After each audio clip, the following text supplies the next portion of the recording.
Forget any idea of a stuffy museum. Even if you think you're not interested in weapons, it's worth visiting just for two incredible items: the world's only surviving suit of elephant armour and Henry VIII's bizarre horned helmet.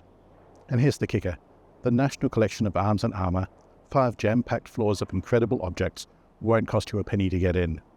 4 minutes is all I need to show you why it's one of Britain's finest free days out. Let's pop in and have a look. Getting here is half the fun. Water taxis leave Granary Wharf roughly every 15 minutes, cost £3 each way, and the trip takes about 10 minutes. It's one of the nicest ways to get to the Royal Armouries.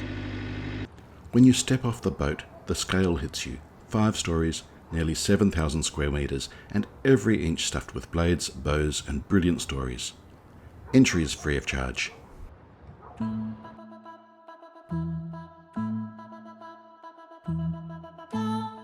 The Hall of Steel is one of the museum's highlights, with 5 stories of weapons, including 2,700 objects, mainly from the 17th and 19th centuries.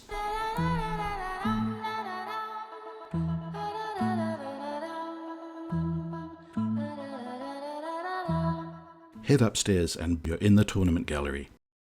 This gallery brings to life the age of jousting and chivalry, showing how knights prepared for battle and sport.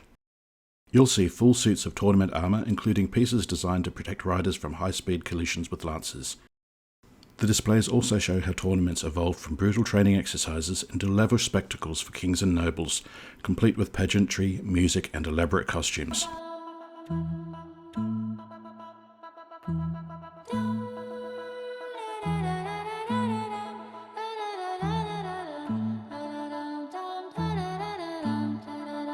Here you'll find the legendary horned helmet of Henry VIII, a gift from the Holy Roman Emperor Maximilian I. It was never meant for battle but for parades, featuring a grotesque face, spectacles and curling ram's horns. The rest of the armour was likely scrapped after the English Civil War. Only its bizarre appearance saved the helmet for us to see today. The museum's live demonstrations bring life to what is otherwise a dull subject. The museum's program includes demonstrations of combat and even jousting demonstrations.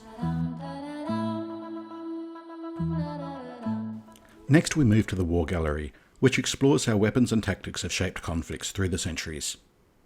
2 of the key stories here are the battles of Agincourt and Waterloo, both turning points in British military history. You'll see longbows like those used by the English archers in Agincourt in 1415, and muskets, sabres and uniforms from Waterloo in 1815, where Britain and its allies finally defeated Napoleon. The gallery doesn't just display the weapons, it puts them in context, showing how innovation, leadership and sheer endurance determined the outcomes of these famous battles.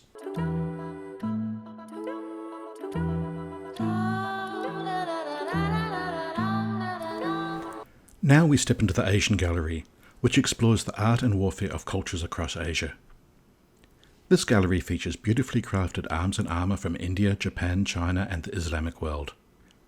You'll find ornate Mughal swords inlaid with gold, Japanese samurai armour, and finely decorated helmets and shields that show how craftsmanship and combat were closely linked. It's a fascinating look at how warfare, design and spirituality came together across centuries, where every weapon was both functional and deeply symbolic.